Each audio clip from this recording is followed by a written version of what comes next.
Sarah Bancroft slammed both palms flat on the marshal's desk so hard that the oil lamp rattled in its base, and the shadows leaped like frightened animals across the walls of the tiny jailhouse. Her breath came in hard, ragged pulls, and her dark eyes burned with something that was equal parts fury and desperation.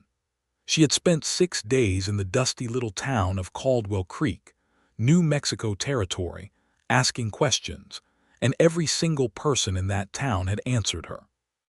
The blacksmith had told her about the land deed, the widow Harnett had told her about the fire, the banker, Mr. Forsyth, had turned pale as a sheet but had still pressed his lips together and whispered the name she needed. Even the frightened young bartender at the Silver Horn Saloon had pulled her close and breathed into her ear the single most terrifying word she had heard all week. But not this man. Not Marshal Luke Ellsworth, who sat behind his desk right now with those steel-gray eyes fixed on her like he was measuring the distance between her courage and her common sense, and who had just told her, for the 3rd time in as many minutes, that she was not going to ask that question. Not in his town, not while he drew breath. "You cannot stop me," Sarah said, and her voice cracked on the last word in a way she absolutely hated. "I came 1,000 miles to find out what happened to my brother. I have his letter. I have the date. I have every name but one, and that name is in this room right now, and you know it, Marshal, and you will not tell me." Luke Ellsworth stood up from his chair. He was taller than she remembered from yesterday, or maybe it was just that the fury rising inside him made the room feel smaller.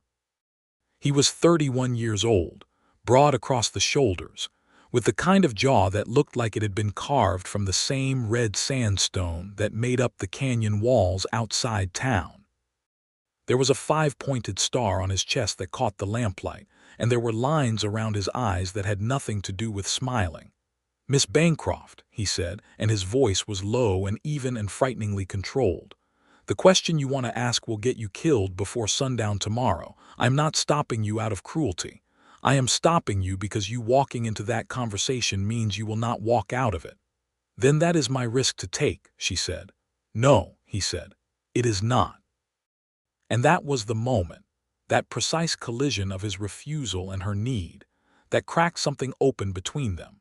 Some pressure that had been building since the morning 3 days ago, when Sarah Bancroft had first stepped off the southbound stage from Santa Fe with a worn leather satchel in one hand and a folded letter in the other.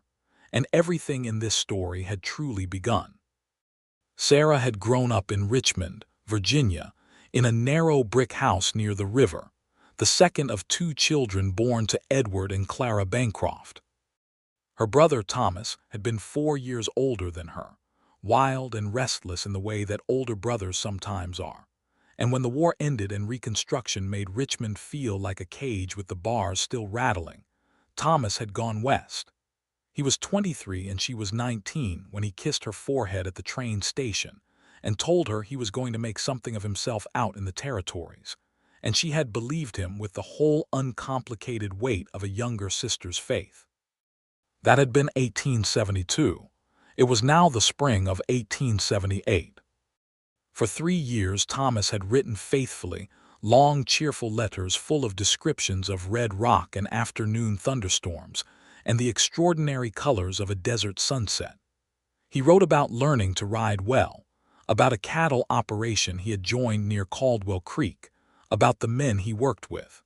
He wrote about a foreman named Reston Hale who paid fair wages and kept his word. He wrote about the town growing up fast around the junction of 2 wagon roads, about a marshal newly appointed by the territorial governor, a man named Ellsworth who had come down from Colorado and who Thomas said seemed like a solid sort of man. Then, in the winter of 1876, the letters had stopped. Sarah had waited 3 months, telling herself the postal routes were unreliable, which was true. She had waited 6 months, telling herself Thomas was busy, which was less convincing.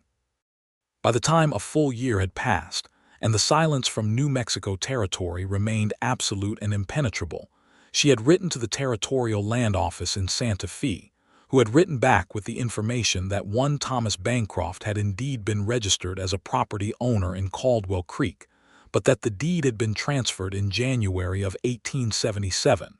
They provided no further detail. Sarah had written to the Caldwell Creek postmaster. No response. She had written to the county sheriff in the larger town of Las Vegas, New Mexico. He had written back a brief note that said Thomas Bancroft had departed the area as far as anyone knew. Sarah had read that sentence 12 times in 12 hours and had not believed a single word of it. She had sold her mother's pearl earrings, which was the only thing of value left after their father's debts, and bought herself a train ticket west to Santa Fe, and from there she had taken the stage south. The town of Caldwell Creek in 1878 was a raw and ambitious little place, the kind that had convinced itself it was a city, and was working furiously toward that ambition, while the desert wind blew red dust down its single main street. There was a hotel called the Territorial, 2 saloons of which the Silver Horn was the finer, a general store run by a man named Cobb who stocked everything from flour to dynamite, a land office, a bank, a doctor's office, a church that was also a schoolroom on weekdays, a livery stable, and the jailhouse that doubled as the marshal's office. Sarah checked into the Territorial on a Monday afternoon in late April, and by Tuesday morning she had begun asking questions. She had a system. She was methodical. She had been working as a bookkeeper for a dry goods company in Richmond for the past 2 years, and the habit of orderly inquiry was deep in her. She started at the edges and worked inward, the way you audit an account by looking at the small transactions before the large ones. The first person she spoke to was the postmaster, a fussy little man named Griggs who wore wire-rimmed spectacles and clearly considered himself the most important man in any room. She asked him about Thomas, and Griggs had gone through the visible performance of considering his professional obligations to privacy, and had then, clearly finding the pull of local gossip stronger than discretion, told her that Thomas Bancroft had been a regular postal customer until the winter of 1876, and that there had been something about an argument, a dispute over land, and that Griggs personally had always thought that the Hale outfit ran things a little too loosely. If she understood his meaning, she understood his meaning and pressed him, but Griggs retreated at that point into vagueness, adjusting his spectacles and claiming he really knew nothing more.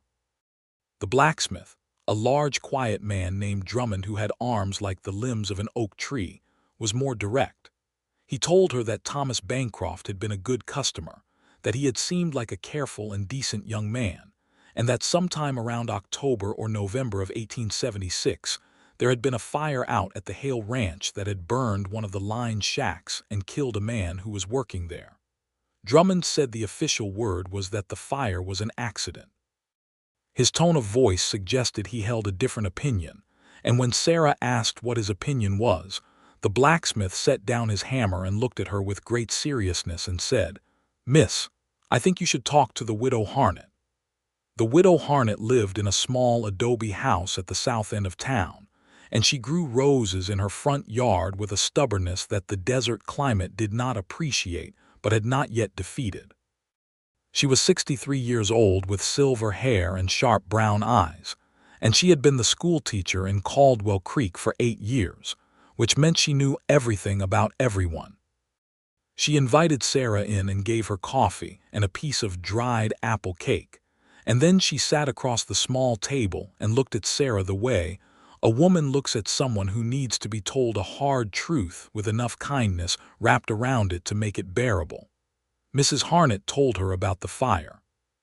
She told her that the man who died in the line shack fire had not been identified by name in the official report filed by the marshal at the time, which had been a different marshal before Luke Ellsworth arrived, a man named Court who had subsequently left the territory under circumstances that the widow declined to specify.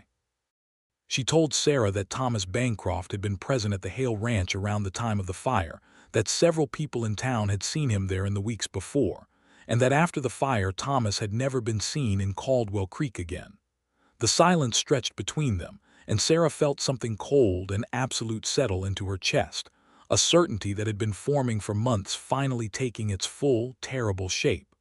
"Was it Thomas?" she asked. "In the fire?" Mrs. Harnett set down her coffee cup very carefully. "I don't know," she said. "I truly do not know. But I think you should look at the land deed that was transferred, and I think you should ask Reston Hale some very careful questions. And I think," she paused, "I think you should be cautious, child. Reston Hale is not a man who is comfortable with questions." The land deed had been a revelation. Sarah had gone to the county land office the next morning, where a young territorial clerk named Anders had pulled the records with the cheerful efficiency of a man who genuinely loved paper.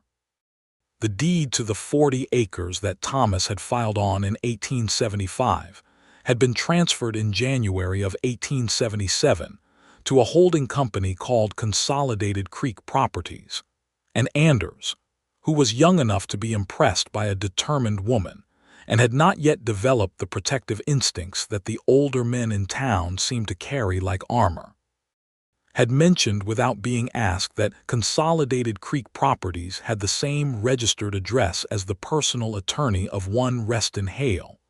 Sarah had stood in the land office with that information burning in her hands like a coal. She had gone next to the bank. Mr. Forsyth, the banker, was a narrow man in his 50s with thinning hair and the look of someone who slept badly and had been sleeping badly for quite some time. When Sarah had introduced herself and stated that she was Thomas Bancroft's sister, something had moved through Forsyth's face, a complex shudder that began with recognition and ended with fear.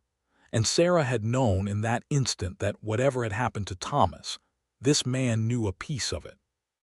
She had pressed him gently, then less gently, and finally Forsyth had looked around his own bank with the expression of a man checking to see if the walls had ears, and he had leaned forward across his own desk and whispered a name.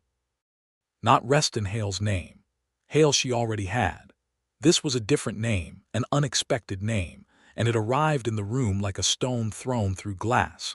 He had whispered the name of the witness. There had been a witness to whatever happened at the Hale Ranch that October night in 1876.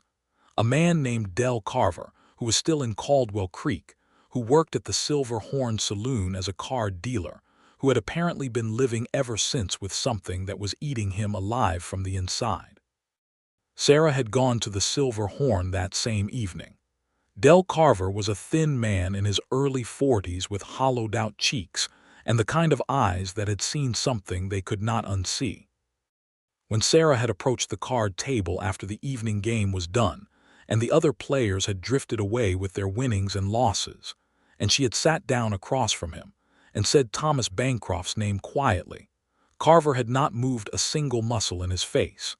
He had simply continued shuffling his deck with the automatic hands of a man who did not need to think about shuffling, and after a long moment he had said in a voice barely above the sound of the cards, "You should not be in this town." "I know," Sarah had said, "but I am, and I need to know what happened." Carver had shuffled the cards twice more, and then he had said very quietly the word that changed everything.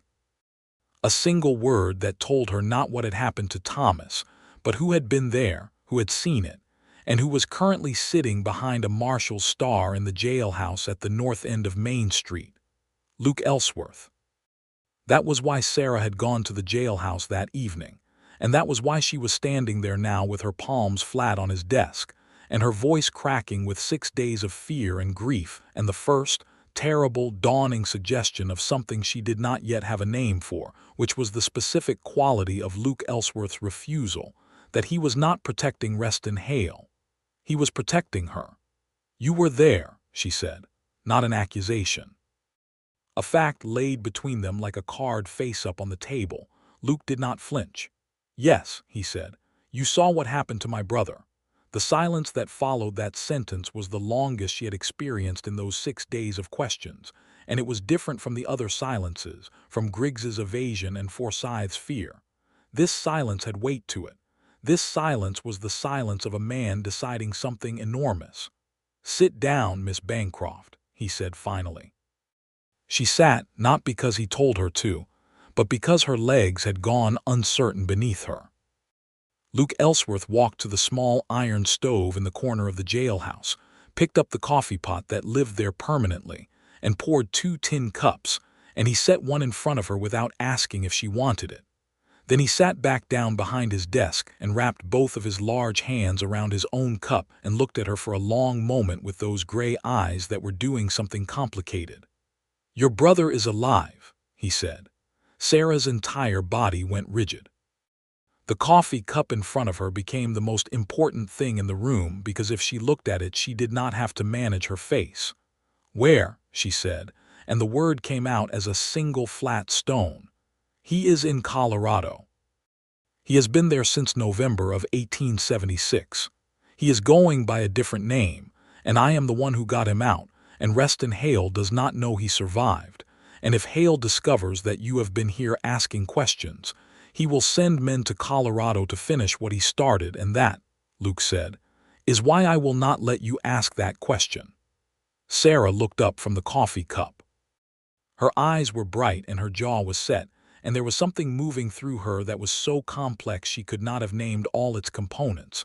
Relief so powerful it was indistinguishable from grief, fury that had lost its target, and something else, something directed at the man across the desk from her, something that was not entirely rational.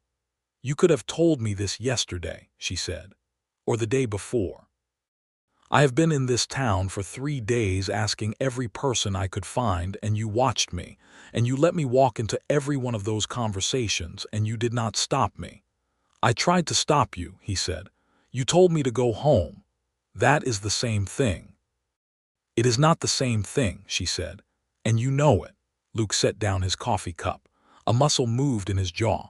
"If I had told you Thomas was alive, you would have gone straight to Colorado. You would have arrived there with Hale's people following your every step, and Thomas would be dead within the week, and so would you." The logic of it was clean and cold, and Sarah hated it and also could not find the flaw in it, and that combination made her feel a specific kind of desperate. "So what do I do?" she said. "I cannot go home and pretend I was never here. Everyone in this town has seen me. Everyone in this town knows Thomas Bancroft's sister came asking questions." "That," Luke said, "is precisely the problem I have been trying to solve for the past 3 days." He stood up and moved to the window and looked out at the dark street, and Sarah watched him from behind and noticed for the first time that he was not the controlled, implacable wall she had been directing her anger at for the past hour. He was a man carrying something heavy, something that had been heavy for a long time. "Tell me about the night of the fire," she said. He was quiet for so long she thought he was not going to answer. Then he began. Luke Ellsworth had come down from Colorado in the spring of 1877, appointed by the territorial governor to replace the Marshal Court, who had resigned rather abruptly.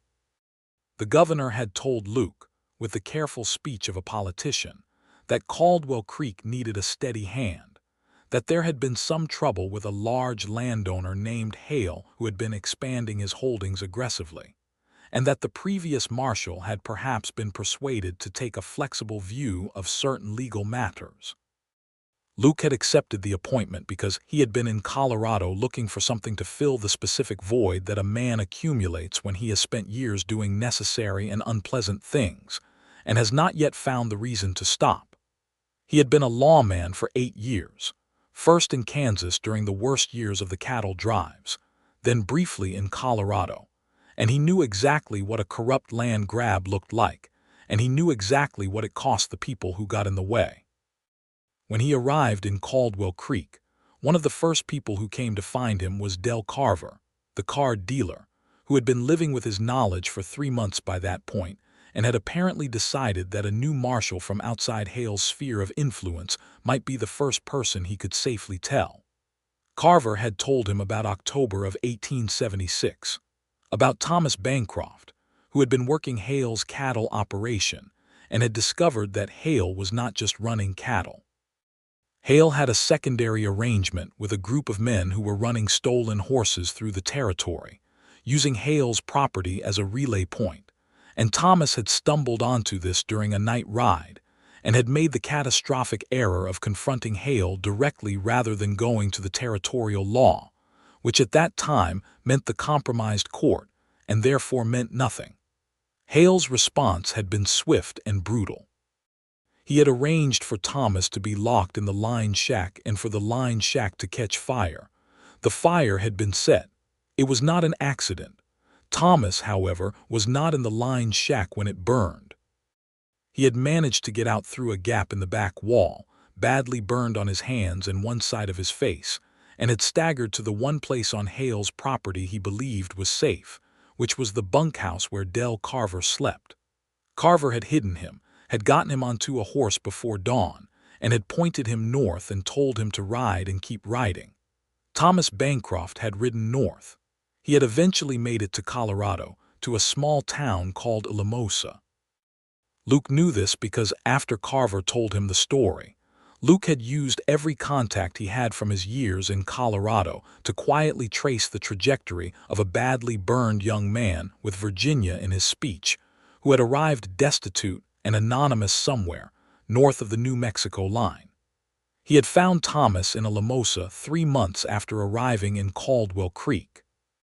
He had gone there personally, in his own time, with his own money, and had sat across from Thomas Bancroft in a small rented room above a hardware store, and had told him that he now had a marshal he could trust in Caldwell Creek, but that Reston Hale was still operating, still dangerous, and still believed Thomas was dead, and that the safest thing Thomas could do was to remain Thomas No Name in Alamosa while Luke built a case. Thomas had agreed. He had been frightened and exhausted, and the burns on his hands were still healing, and he had looked at Luke Ellsworth with the desperate trust of a man who has no other options, and he had said, "My sister will be looking for me. Sarah." "You get word to her," Luke had tried. He had sent a letter to a Sarah Bancroft in Richmond, Virginia, the address Thomas had provided. The letter had apparently arrived after Sarah had already left for New Mexico. The timing had been a matter of weeks. Sarah listened to all of this sitting very still, and when Luke finished she realized the coffee cup in her hands was empty and she had no memory of drinking it. She set it down. "Where in Alamosa?" she said. "Above Kimball's Hardware," Luke said. "He is working as a clerk there. He calls himself Thomas Carter." Sarah pressed the back of her hand briefly against her mouth, a gesture she did not mean to make and could not prevent. Then she straightened. "You built a case," she said. "You said you have been building a case against Hale. How far along is it?" Luke turned from the window and looked at her with an expression that was somewhere between surprise and something more complicated. Most people he had found, when told their missing brother was alive, did not immediately ask about the legal case. "Far enough to move," he said. "I have been waiting for one more piece of documentation. A bill of sale for the horses that I can connect to a transaction Hale recorded in his own books. The Territorial Attorney General is involved now. There will be arrests within the next few weeks." "And when Hale is arrested," Sarah said slowly, "Thomas can come home." "Yes," Luke said. She stood up. She was not sure what she had expected from this evening, but it had not been this, not the particular combination of relief and unresolved anger and the strange, unsettling awareness that the man who had been standing between her and the truth had been standing there for her sake and her brother's, and not his own. That reframing was doing something to the shape of her anger that she did not appreciate. "I need to know why you did not tell me immediately who you were and what you knew," she said. "When I first came to your office 3 days ago." Luke was quiet for a moment. "Because you arrived asking questions in the open, in a town where Hale has 2 paid informants. By the time you walked through my door, Hale already knew Thomas Bancroft's sister was in Caldwell Creek. If I had told you immediately that I knew where Thomas was, that information would have been in Hale's ear within the hour, and I would have lost 3 months of careful work, and Thomas would have lost his life." Sarah stood in the middle of the jailhouse and looked at him and felt the last of her simple anger dissolve into something much less comfortable. the quiet recognition that the worst 3 days of her investigative life had been managed, invisibly and at some cost, by this man who was still watching her with those steady gray eyes. "So what happens now?" she said. "Now," Luke said, "you need to stop asking questions. Visibly. You need to appear to have run into a wall, appear frustrated. Tell people you have come to a dead end. Then, in a few days, you leave on the northbound stage looking defeated, and you do not go to a limosa. Not yet. You go back to Santa Fe and you wait for word from me. And if the word does not come, it will come. You are asking me to trust you," she said. "Yes," he said simply. Sarah looked at him. She thought about the 6 days. She thought about Drummond the blacksmith and the widow Harnett and the frightened banker and Del Carver with his hollow eyes, all of them answering every question she asked except the last one, all of them pointing in the same direction, all of them part of a landscape that this man had been navigating on her brother's behalf for a year. She thought about the letter sent to Richmond that arrived after she had gone. She thought about the fact that he had gone to a limosa himself, on his own time with his own money. "All right," she said. "I will trust you." The relief that moved through Luke Ellsworth's face was brief and almost entirely controlled, but it was there, and Sarah saw it. She left the jailhouse and walked back to the Territorial Hotel through the dark street, and the desert night was huge and cold above her, full of stars so thick they seemed to lean toward the earth, and she felt something she had not felt in a very long time, which was not exactly hope, but was structurally adjacent to it. The following day Sarah did as Luke had instructed. She spent the morning at the general store and at the hotel dining room, allowing herself to be seen in conversation, allowing herself to be seen with the kind of expression that meant she had reached the end of something.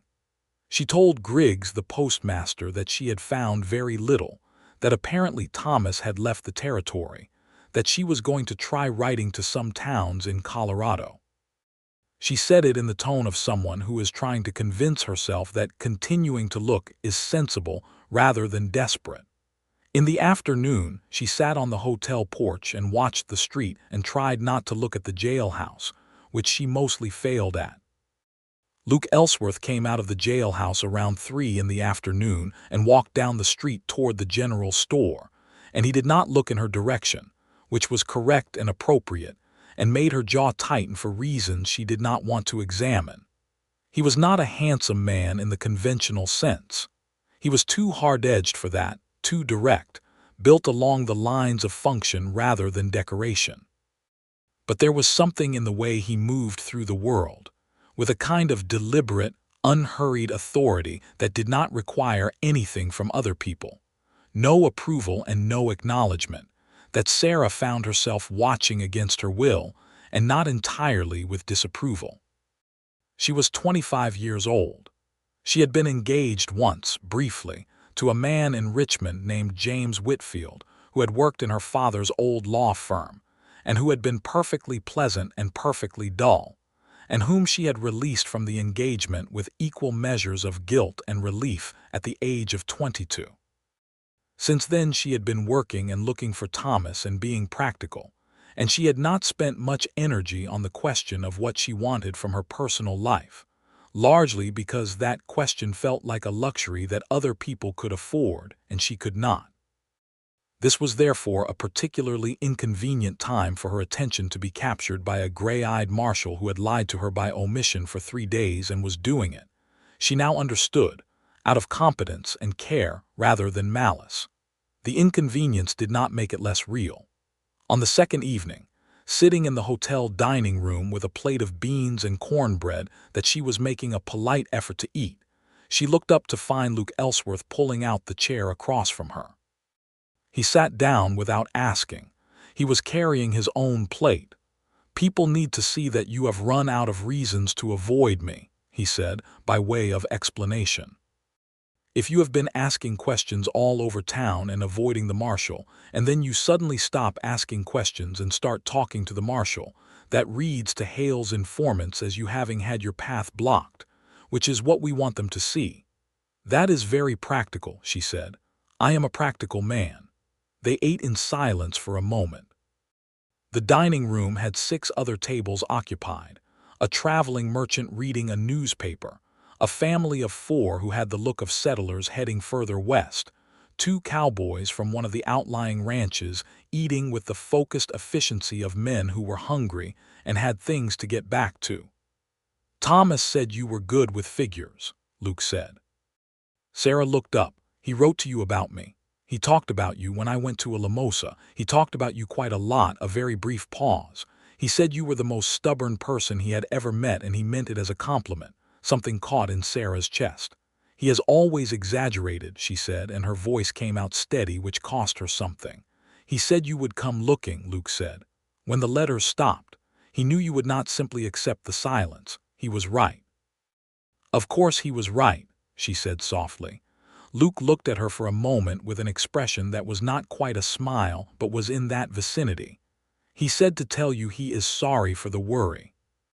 He said that knowing you, you were probably furious." "I was," she said. "I am, but not at Thomas." She met his eyes. "Not anymore."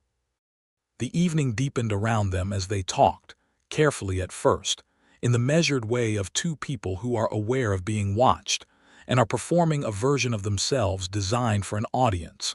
But gradually the performance became something more actual, because the things they talked about were real things: the territory and how it was changing, the question of statehood, the issue of land rights, and the specific predatory habits of men like Reston Hale, who understood that the law in new territories moved slowly, and that speed and ruthlessness could accumulate a great deal of property before the legal system caught up.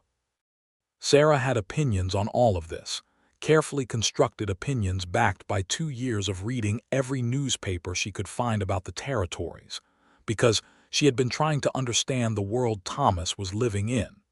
And Luke listened to those opinions with the attentiveness of a man who was not accustomed to the experience of listening to a woman and finding that she had consistently useful things to say. He walked her back to the hotel after dinner. They stood on the porch for a moment in the lamplight from the hotel's front window, and the night was warm and the desert smelled of sage and something that might have been the distant threat of rain, and Sarah was acutely aware of the few feet of air between them and of the fact that she did not have a sensible explanation for being this aware of it. "The stage north leaves Thursday morning," Luke said. "I know," she said. "I will send word to Santa Fe within 2 weeks, probably less." "I will be at the Hotel La Fonda," she said. "Under my own name." He nodded. He started to turn and then paused, and he looked back at her with something in his face that was not the marshal, not the controlled and purposeful lawman, but something more unguarded and therefore more alarming. "I am sorry," he said, "for the 3 days. I know it looked like obstruction. I know what it cost you." Sarah looked at him in the lamplight and thought about 3 days of carefully dead-ended conversations and the shape of his refusal and the reason behind it. "2 weeks," she said. "2 weeks," he said, and left. She stood on the porch alone for a long time after, listening to the desert breathe. Thursday morning, the northbound stage to Santa Fe rolled out of Caldwell Creek with Sarah Bancroft inside it, looking out the window at the raw Main Street with what she hoped was an expression of defeat, and what she knew from the inside was something entirely different. Luke Ellsworth stood in front of the jailhouse and watched the stage go, and the 2 men who were Reston Hale's informants in town, a barfly named Price and a stable hand named Domings, both observed him watching, which was what he had intended. Let them see the marshal had managed the situation.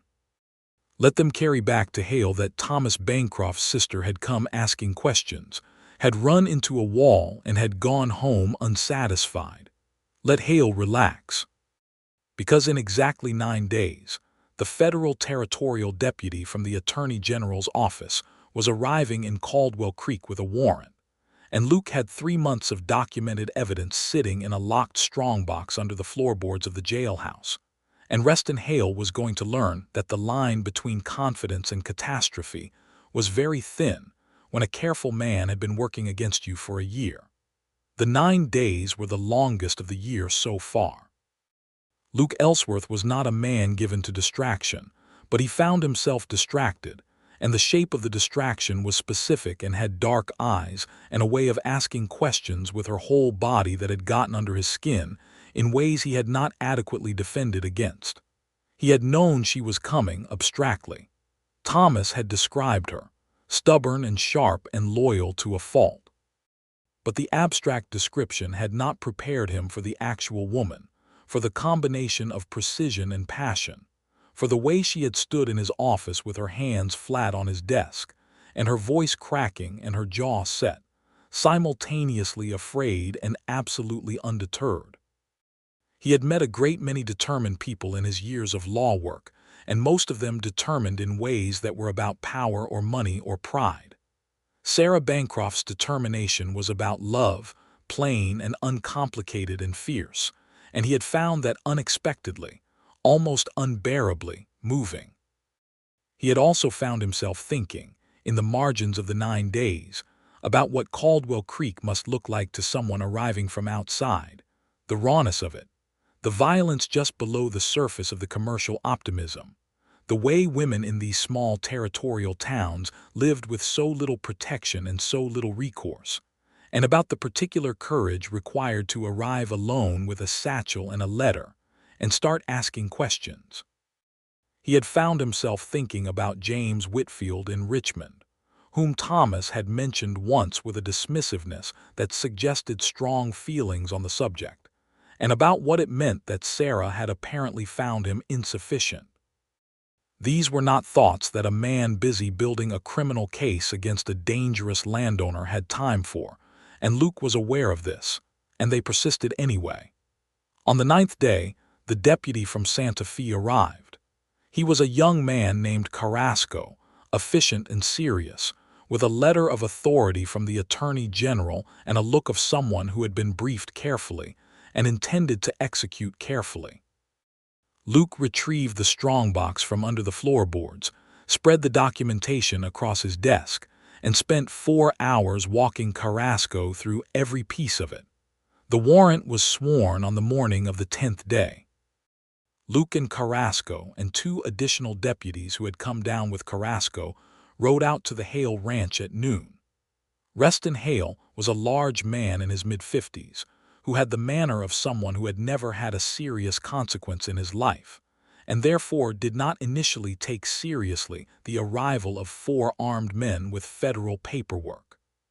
He attempted to bully and then to negotiate, and then, when Luke placed the warrant on his own dining table and outlined the specific charges, which included land fraud, conspiracy to commit murder, and participation in a ring dealing in stolen livestock that had been operating across 3 territorial lines, something went out of Hale's face, some fundamental confidence, and he sat down in his own chair with the expression of a man watching the architecture of his life collapse. There was no violence. Hale's hired men looked at the federal deputies and their own employment situation and made the sensible calculation. Hale was taken into custody, shackled, and transported to Las Vegas, New Mexico, where there was a federal holding facility. 2 of his senior men were arrested with him. The rest dispersed.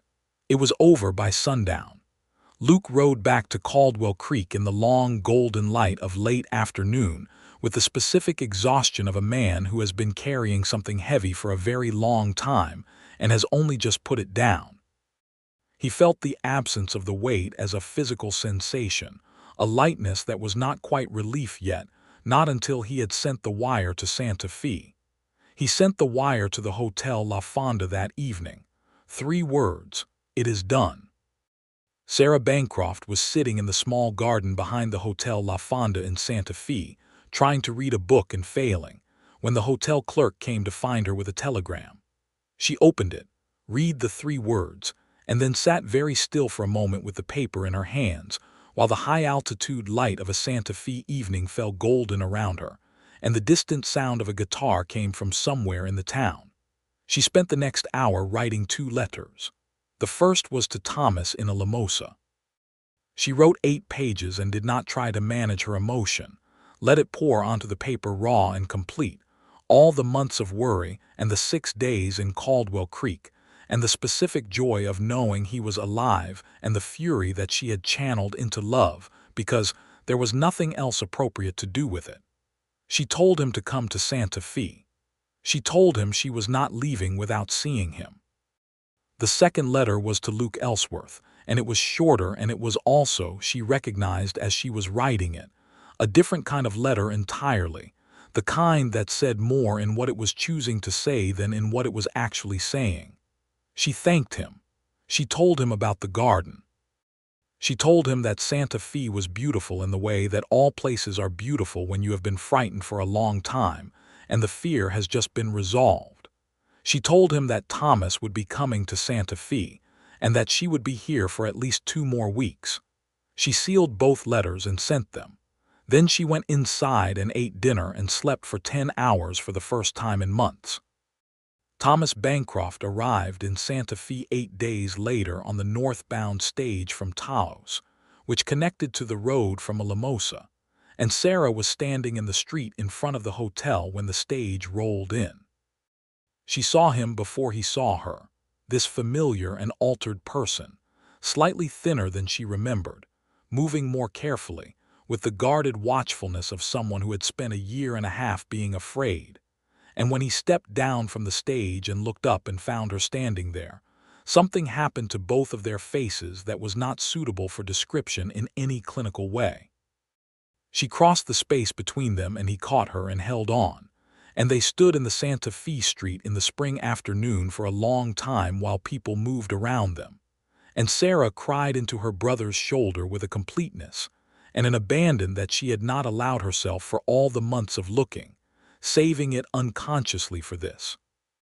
Later, sitting in the hotel dining room over coffee and the first of what would be many hours of conversation, Thomas told her the full version of what had happened, his version from the inside. The night he had found the horse traders on Hale's property, the confrontation with Hale, the lined shack, the fire catching, and the moment of absolute certainty that he was going to die there. And then the gap in the back wall and Carver's hands in the dark helping him onto a horse, and the long, terrible ride north through the cold dark of a November night in the territory with his hands burned and the smell of smoke still on him. And Thomas told her about Luke, about the knock on the door of the room in Alamosa 7 months later, the careful man with the marshal's badge who had come a long way on his own to tell Thomas the situation, and about the quality of that meeting, the sense he had gotten of a man who was doing this not because his job required it, but because it was the right thing and he had decided to do the right thing. "He is a good man, Sarah," Thomas said. "I know," Sarah said. Thomas looked at her in the way that older brothers look when they have registered something that is not being said. "He wrote to me," he said, "after you came to Caldwell Creek, before all this was resolved. He wrote to tell me you were there and that he was managing the situation and that I should not worry." Sarah looked at her coffee cup. "He is thorough," she said.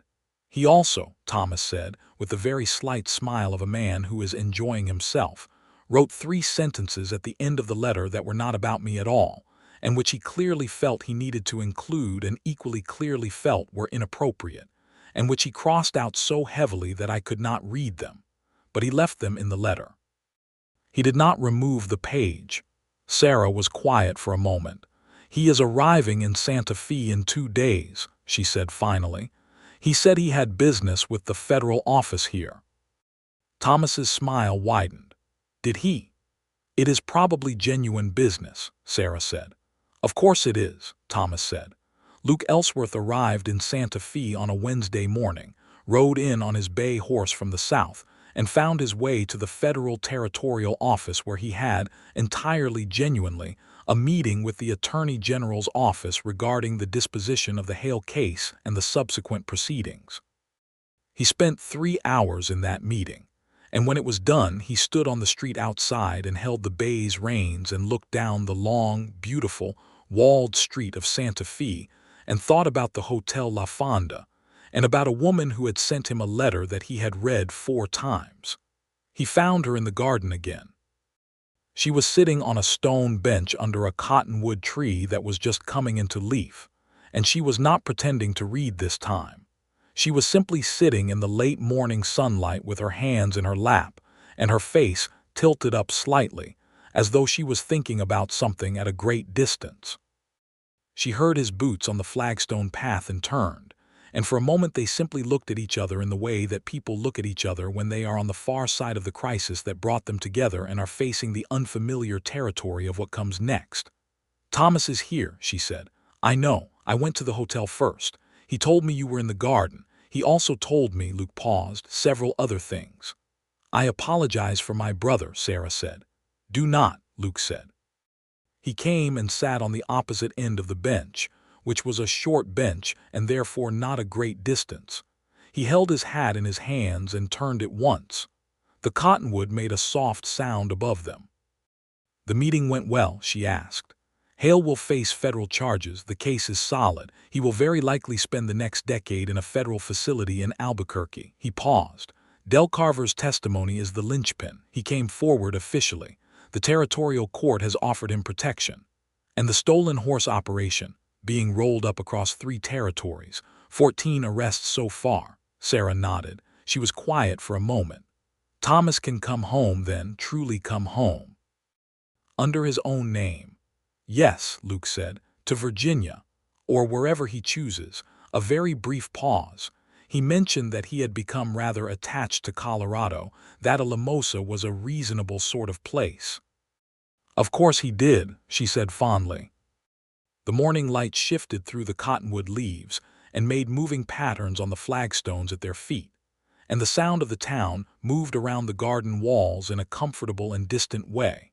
And Sarah was aware of the quality of the silence between them, not the silences of the jailhouse which had been charged with withholding, but a silence of a different kind, the kind that exists between people who have said the important things and are now in the space before the next important thing. "I owe you an apology," Luke said, turning his hat one more time. "I have been thinking about it, and I owe you a direct apology for the 3 days of managing you in Caldwell Creek. I made the decision unilaterally. I told myself it was tactical, and it was, but I also made assumptions about what information you could be trusted with, and those assumptions, regardless of my intentions, were not respectful." Sarah looked at him. He was looking at the flagstones. His jaw was tight in the familiar way. "I do not require an apology," she said carefully, "but I accept it, and I want you to know that I understand the reasoning.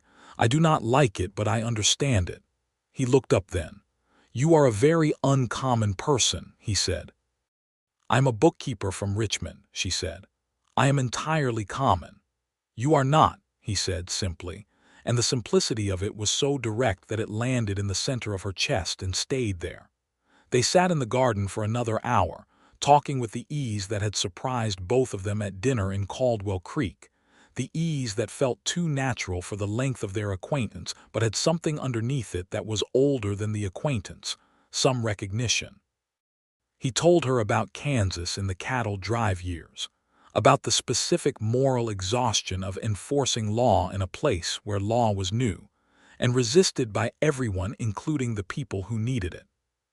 She told him about Richmond after the war, about the strange, grief-saturated quality of the city in Reconstruction, about leaving for the West even though she was going to find a specific person rather than a general future. And gradually, with the tentative and also slightly reckless quality of 2 people who are not young in the ways that matter, who have been disappointed and have continued anyway, the conversation became about other things, about what they wanted, about the specific things they missed and the specific things they had found. Luke told her, looking at the cottonwood rather than at her, that he had been thinking about Caldwell Creek and whether it was where he intended to remain.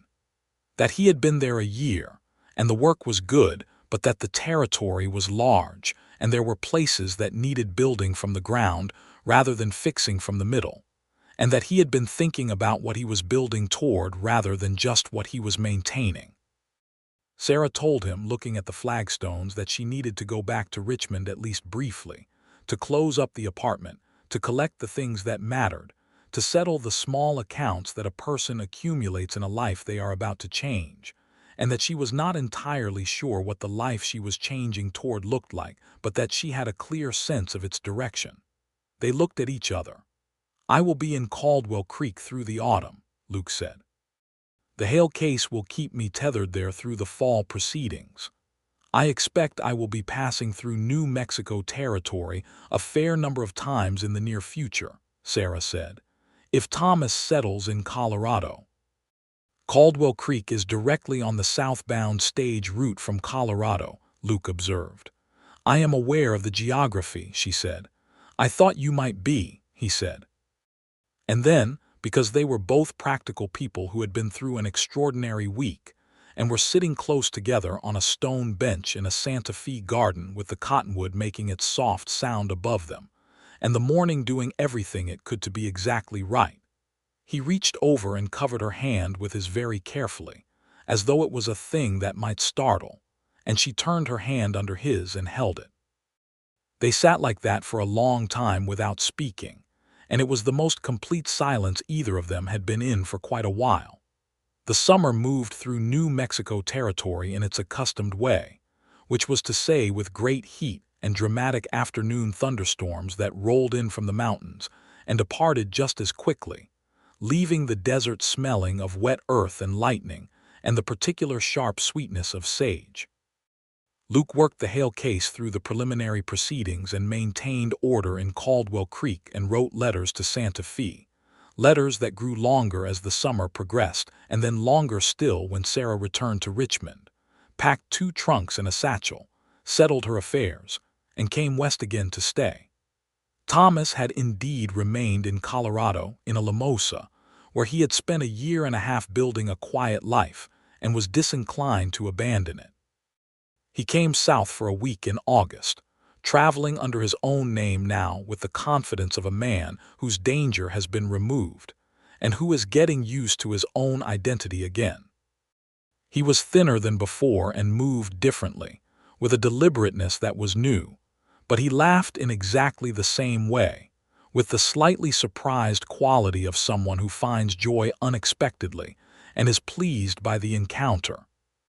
He spent the week in Caldwell Creek, staying at the Territorial Hotel, and Luke took him fishing on the first evening in the creek that gave the town its name, and they sat on opposite banks with their lines in the water in the long light of an August evening, and talked with the ease of men who have done each other significant services, and are past the obligation and into something genuine. Thomas said, casting his line, "She has been writing to you 3 times a week since June." "I know," Luke said. "I have been writing back." "She is planning to come back in September," Thomas said. "I know," Luke said. "I told her she should stay," Thomas said. "I told her that there was nothing in Richmond worth the stage fare east and that what she actually wanted was in New Mexico territory." Luke looked at his line in the water. "What did she say?" Thomas smiled. "She said she needed to do it properly. She said she was not the kind of person who did things carelessly." He paused. "She also said, and I am quoting here, that a person who has waited 3 years for his letters to resume does not get to lecture her about patience." Luke was quiet for a moment. Then, surprising himself, he laughed. It was a real laugh, uncomplicated and genuine, and Thomas looked at him across the creek with an expression of great satisfaction. "She said she would be here in September," Thomas said again. "She means to stay. I believe you know that." "I do," Luke said. "So," Thomas said. "What are you going to do about it?" Luke pulled in his line. The evening had gone golden around them, the creek making its small, steady sound. The cottonwoods along its bank turned silver in the slant light. He had been thinking over the course of the summer about the Hale case, which was proceeding well toward resolution, about the town and his place in it, about the months ahead, and about one specific future that had been taking clearer shape in his mind the more he resisted examining it, because the more he tried not to think about it, the more vivid it became. "I am going to ask her a question," Luke said. Thomas grinned. "Make sure she can answer it," he said. "She does not do well when people withhold information from her." September arrived, and with it the southbound stage carrying Sarah Bancroft with 2 trunks and a satchel, and a determination that had the quality of someone who has made a decision they do not intend to revisit.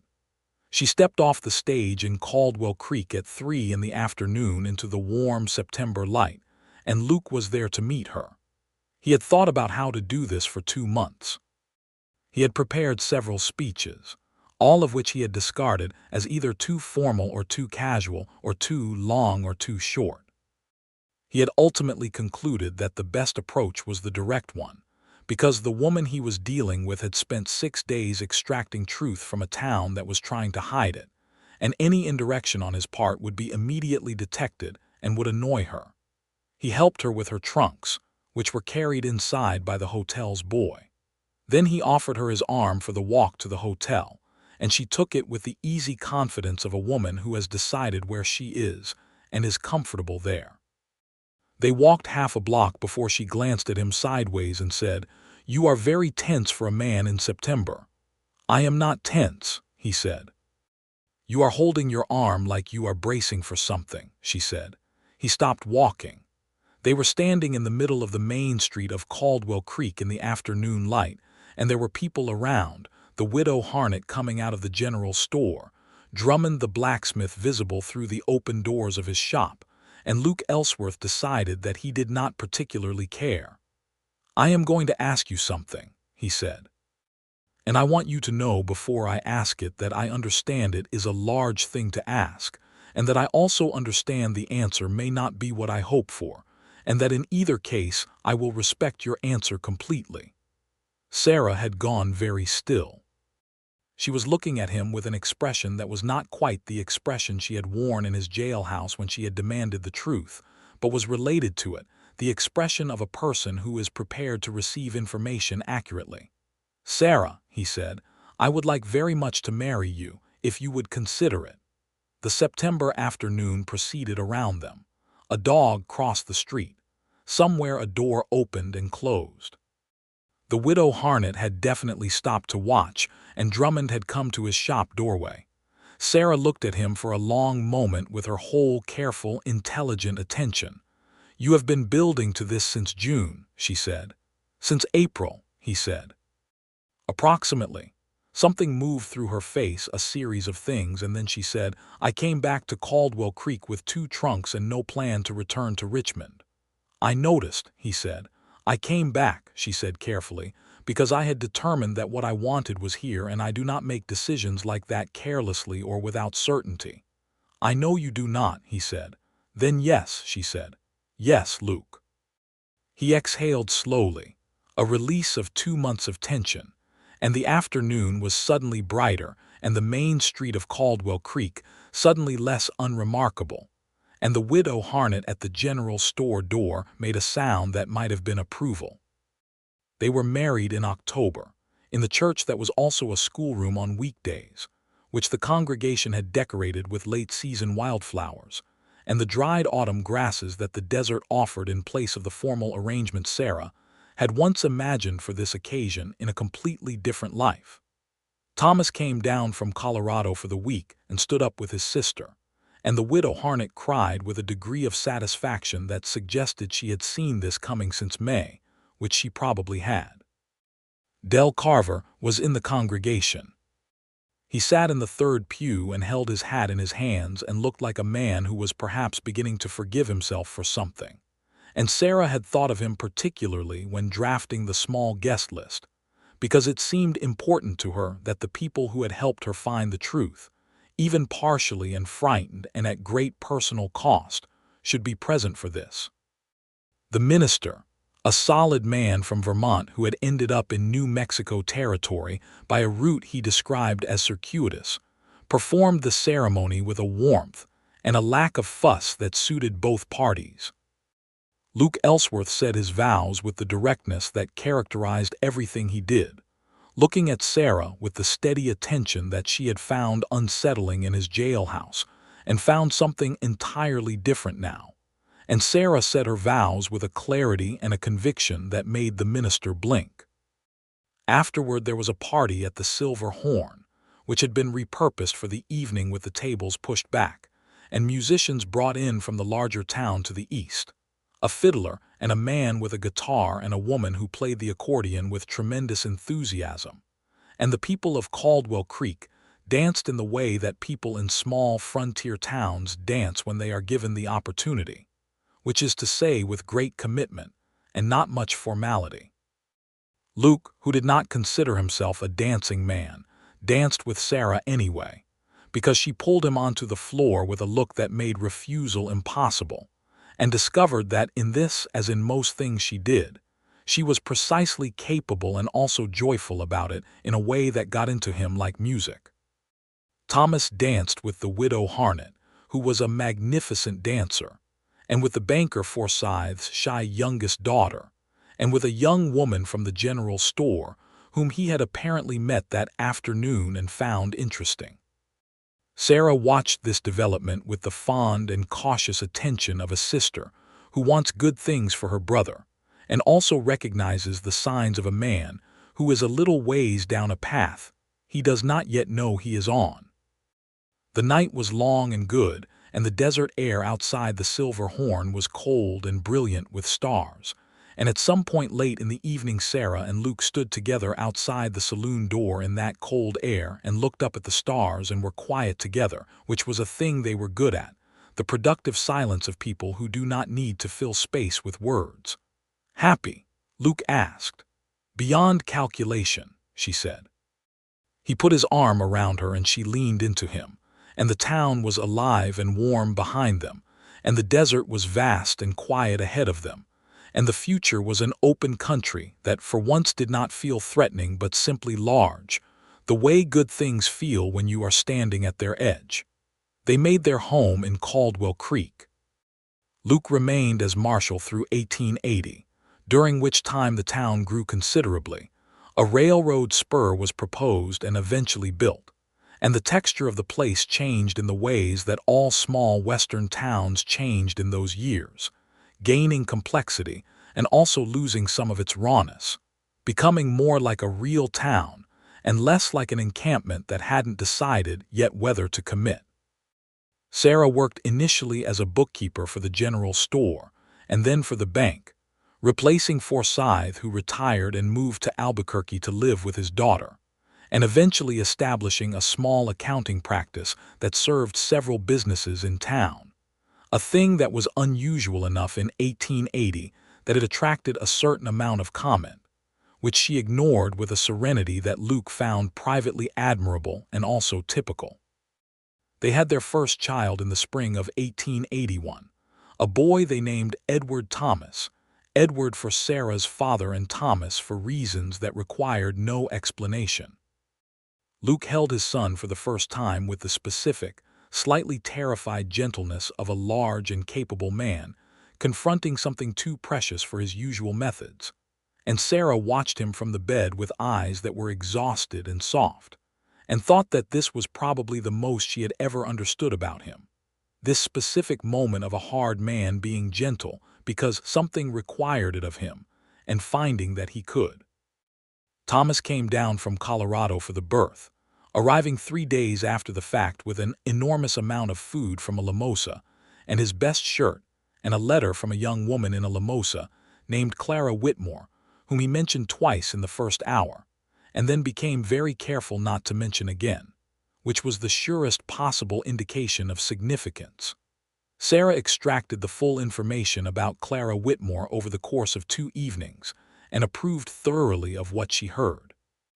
Thomas married Clara Whitmore in a limosa in the spring of 1882, a small ceremony that Sarah and Luke attended, bringing baby Edward in a basket, and it was on this trip north that Sarah observed a limosa with the eyes of someone who might have a professional use for it, the town being in a period of rapid growth and somewhat underserved in terms of financial management, a gap that she mentioned to Thomas once and filed away.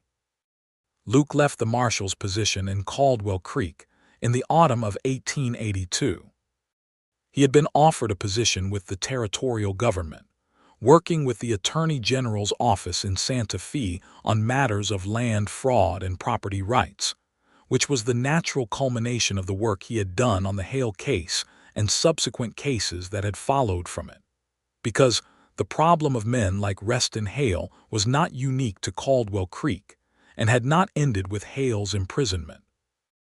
It was a structural problem of the territory, the gap between the speed of land acquisition and the speed of legal protection, and Luke was one of a small number of people who understood that gap from both the enforcement side and the investigation side.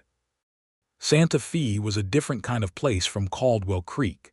It was older, more complex, with layers of Spanish colonial history under the American territorial surface, and a political life that was more sophisticated and also more treacherous than a small cattle town. Sarah found it fascinating. She walked its streets and absorbed its architecture and its languages, the Spanish that was everywhere, the Pueblo culture visible in the market and the pottery, and the people who moved through the city with a dignity that she respected, and that the American administration around them did not always reciprocate, which was an injustice that Sarah, with her bookkeeper's instinct for what the numbers revealed about the actual situation, found herself drawn into in ways she had not anticipated. She began volunteering with a mission school that served Pueblo children, helping with basic arithmetic instruction, and in the process became one of the steadier advocates in the territorial capital for the cause of native land rights, a position that was not comfortable or uncomplicated, and which she held with the same tenacity with which she had once held her brother's letter and stepped onto a stage to New Mexico. Luke watched this development with admiration and occasional worry, the worry not for the rightness of the position, but for the personal cost, the hostility that came from certain quarters of the territorial administration who found her advocacy inconvenient. He said once, when she came home from a particularly frustrating meeting at the governor's office with her jaw set in the familiar way, that she reminded him of a woman who had once slapped both palms on a marshal's desk and told him she was going to ask her question regardless. Sarah had laughed at that, and the laugh had the quality of something remembered and carried with affection. Their second child came in 1884, a girl they named Clara Ann, the first name a small tribute to Thomas's wife, and the second for Sarah's mother. She arrived in the world with considerable noise and a quantity of dark hair, and immediately established herself as someone with opinions about her own experience, which was very on brand for her family. The year 1885 brought a letter from Alamosa reporting that Thomas and Clara had also had a second child, a daughter this time, and that Thomas had expanded his work from the hardware store into a small land surveying business, which was the kind of growth that the territory was producing in those years, the legitimate and careful growth of people who had learned from watching men like Hale what land meant and how it could be protected or stolen. Luke and Sarah visited Alamosa in the summer of 1885 with their two children, and the two families spent a week together in the high Colorado summer, the children ranging between the houses and the adults talking on porches in the evenings with the comfort of people who have been through something together and have come out on the right side of it and know what that costs and what it is worth. Thomas and Luke sat on Thomas's porch on the last evening and watched the sun go down over the San Juan Mountains, and Thomas said, out of a long, comfortable silence, "I think about Caldwell Creek sometimes. I think about what it was like to come back into the world after thinking I was dead." "What do you think?" Luke asked.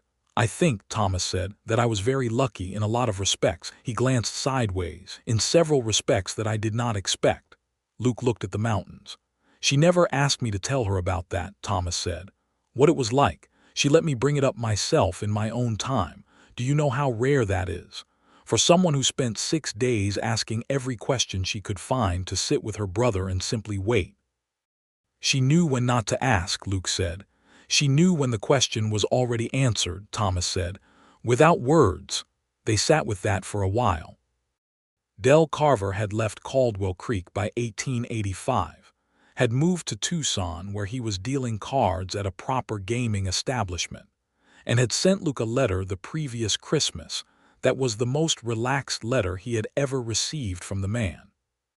The terrible weight he had carried had apparently lightened with the years, with the testimony given and the case resolved, and the gradual understanding that his silence in 1876 and his courage in 1876 had both been real, and that people could contain both things.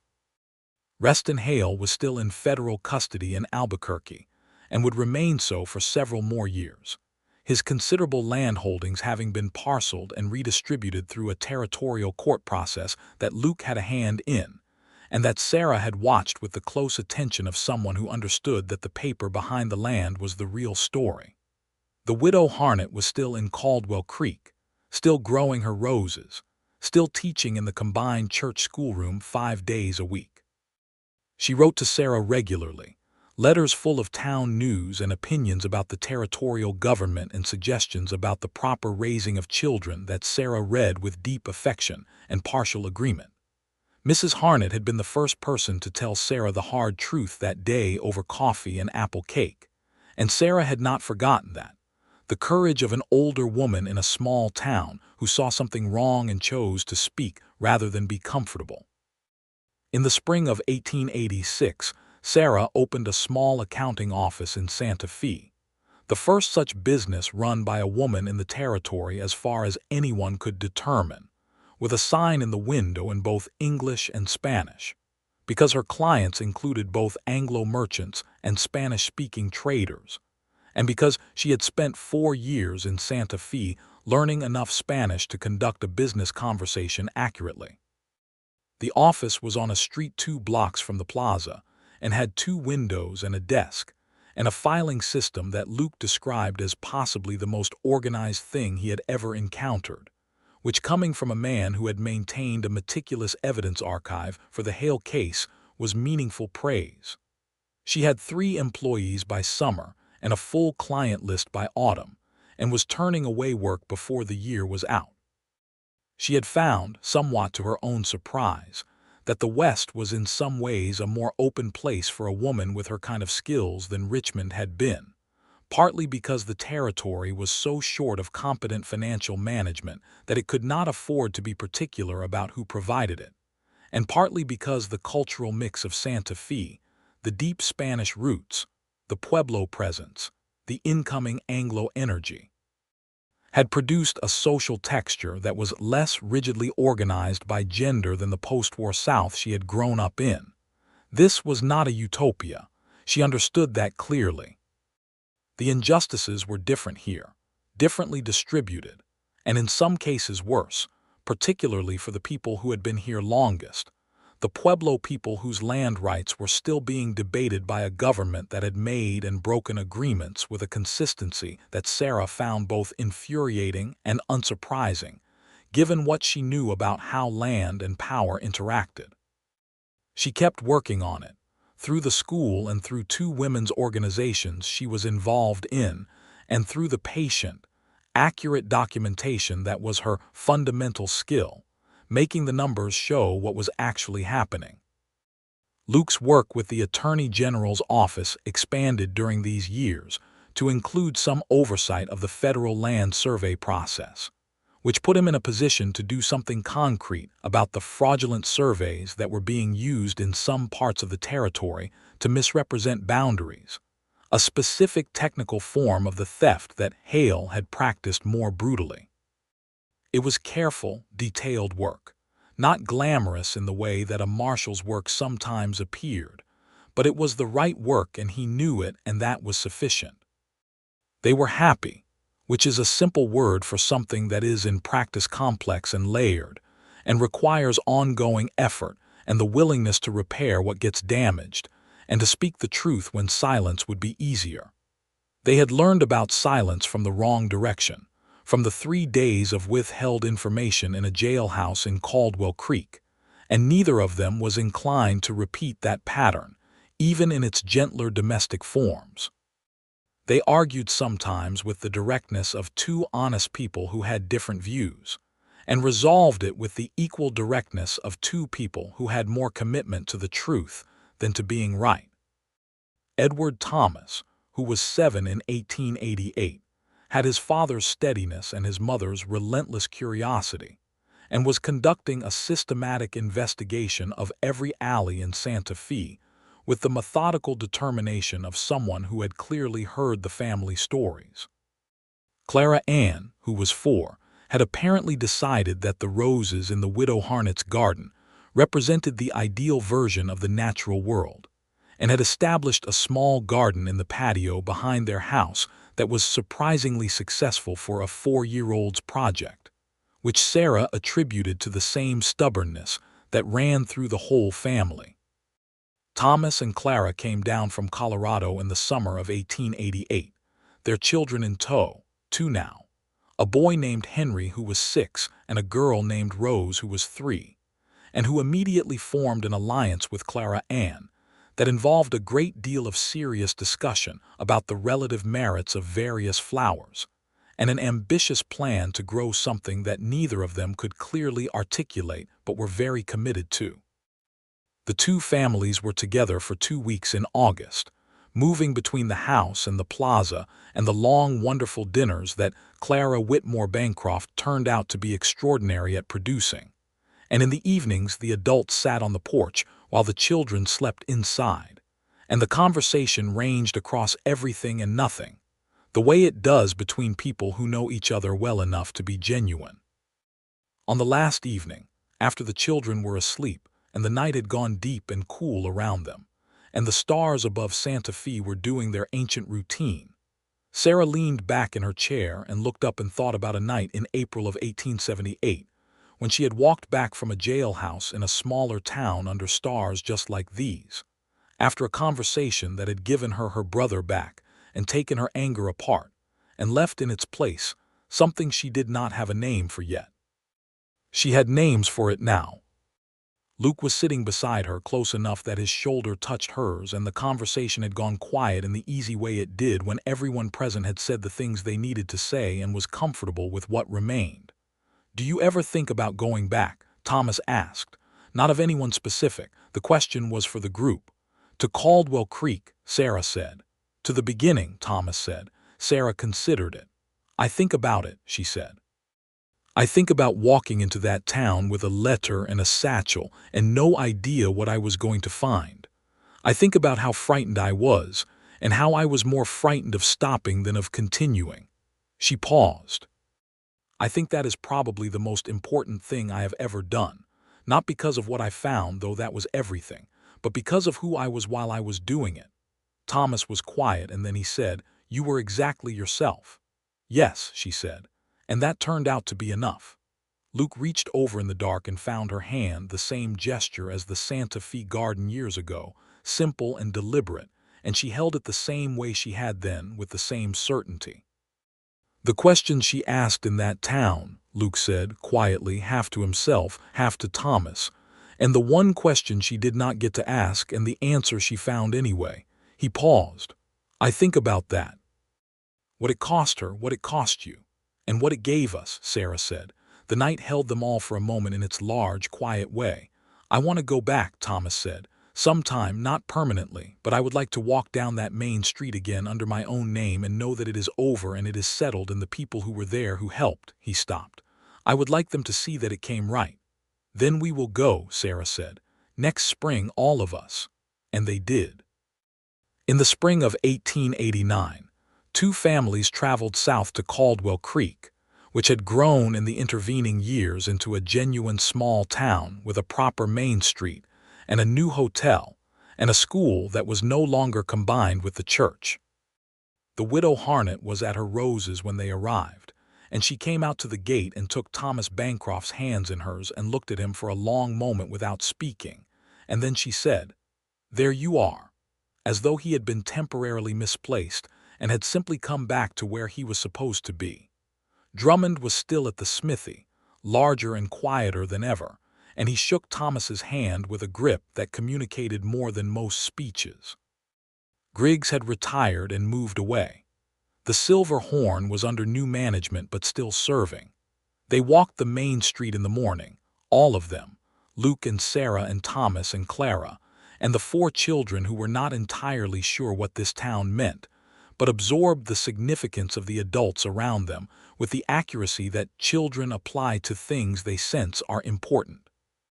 They stood in front of the jailhouse, which had a new paint job and a new name, the Marshal's office, in carved letters above the door, and a new man inside doing the work that Luke had done for 5 years and had handed off to someone steady and good. "Here," Sarah said, looking at the door. "Here," Luke agreed. She looked at the door, at the threshold she had crossed half a dozen times in the spring of 1878 with every question she could find and a fury born of love, and the memory of it was not painful now, was simply the shape of the beginning of everything. "You know," she said, not to anyone in particular, standing in the April sunlight in the street, "I got every answer I needed. Eventually." Luke looked at her. "Even the one you would not let me ask," she said. "I did let you ask it," he said. "Eventually. You answered it before I asked it," she said, "which is a different thing. Is it better or worse?" She thought about it genuinely, the way she thought about everything. "Better," she said, "much better, because you answering it before I asked it told me more than the answer itself would have." She looked at him. "It told me who you were." The April morning was bright and clean around them, and the children were investigating the street with the efficient curiosity of well-raised young people. And Thomas was talking to Drummond, who had come out of the smithy at the sight of the crowd. And Clara was standing with the widow Harnett, exchanging the particular warmth of two women who have heard a great deal about each other, and are pleased to confirm that the reports were accurate. And Luke Ellsworth stood in the street he had patrolled for 5 years and looked at the woman beside him, who had come 1,000 miles with a letter and a satchel, and had asked every question there was to ask and had found, under the last and most forbidden question, not just her brother's survival but the whole rest of her life. And he thought that the territory was a strange and large and sometimes brutal place, and that some things grew there that would not have grown anywhere else, could not have. Required exactly that soil and that light, and that particular combination of danger and open country, and the specific courage of people who had decided to continue regardless. "Shall we get breakfast?" he said. "Yes," she said, and took his arm, and they walked down the main street of Caldwell Creek in the spring of 1889 together, and the town moved around them with the ordinary life of a place that had survived its first desperate decade and was becoming something lasting. And the question that had once been forbidden was long since answered, and the answer had made everything else possible, and the morning was clear, and the country was wide, and they were home.